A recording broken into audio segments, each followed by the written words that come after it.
Thank you very much. Next up, our patient and great leader of this committee, Chairman Durbin.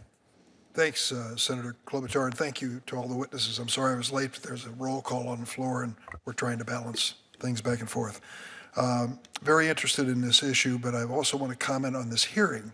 You probably noticed a difference in political philosophy coming out in this hearing. Some of us believe that the so-called ESG, environmental concerns, concerns for diversity and the like, are really part of responsible corporate citizenship. And we believe you can be profitable in America and be respectful of your employees, regardless of their background. And you can also be profitable in America and sensitive to the fact that we are living through climate change, and we all have to be part of the solution. So there is a difference of opinion on this side of the table I'd like to express. I'd like to ask Mr. Sharma, if I can. After all of your statements, and I've read through them, it's pretty clear to me that you don't see any redeeming feature in this merger. Yes, I do not. It's because what the companies are doing today, they might be lowering prices, is what they're doing today. What matters is what the structure of the market will be after these companies merge. And even if they sell a few stores, it's going to take competition out of the market. So prices will go up. In fact, there's a 2012 FTC study which looked at retail mergers for grocery stores, and it said if a market is already concentrated and companies merge, prices will go up. Can I also touch on the question of wages, by the way? You know, there's wages, and there's $1 billion which the companies claim they'll pass on if they merge, if they've committed, etc. But how are these wages set by the companies? I mean, these are profit-maximizing companies, and as Kroger states in its 2021 fact book, if I might read that out, this is driven by a data analytics research for specific areas to ensure our wages are competitive with the market.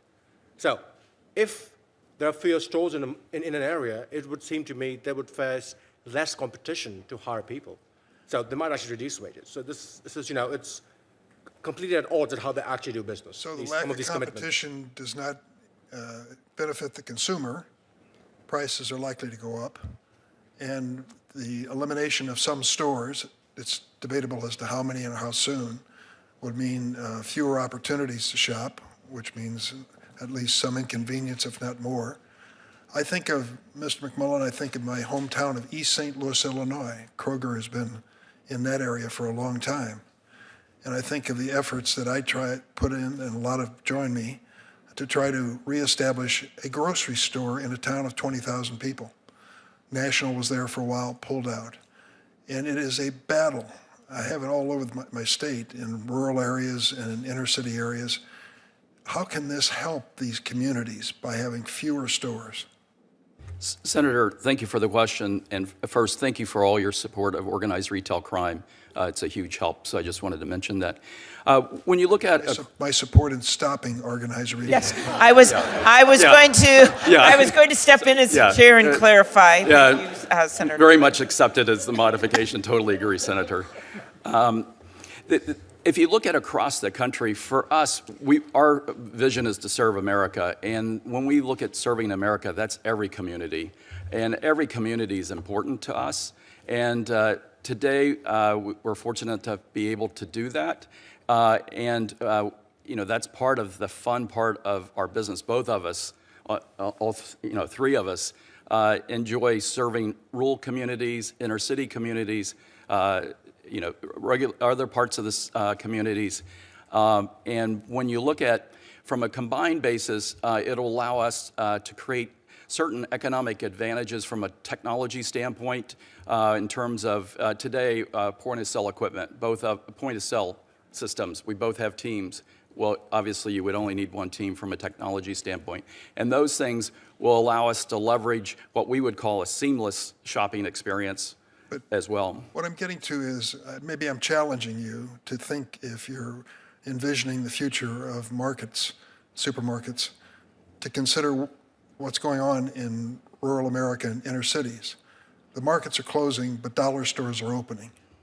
And sadly, the groceries that are available to people in those dollar stores are limited, expensive, and really don't embrace things like fresh produce very often. I've talked to some of the leaders in the grocery business saying, Can you imagine a model where Dollar Store offered something that was reasonable for food pricing in a rural area or a small town area? Could that work? Do you think of those things? Absolutely. From the people that we compete against, we would look at dollar stores, Walmart, Costco. If you look at rural communities, we would look at, we're testing a couple of smaller stores. We're also testing what we call hometown, where it's using our delivery infrastructure where somebody can pick up at their local community. We're testing several different areas because we think it's a business opportunity that the dollar stores principally get. And we're trying several different approaches to that. I sure hope you do, because it's desperately needed in these towns with dwindling populations and in the inner city areas. And I worry that the merger is going to just consolidate the operations to the point where there's not a chance for these towns in the future. Yeah, Senator, I appreciate the comment. If you look at Dollar General example, they have 18,000 locations. We see that as a business opportunity in terms of serving where they serve. And for us, fresh is one of our differences on go-to-market.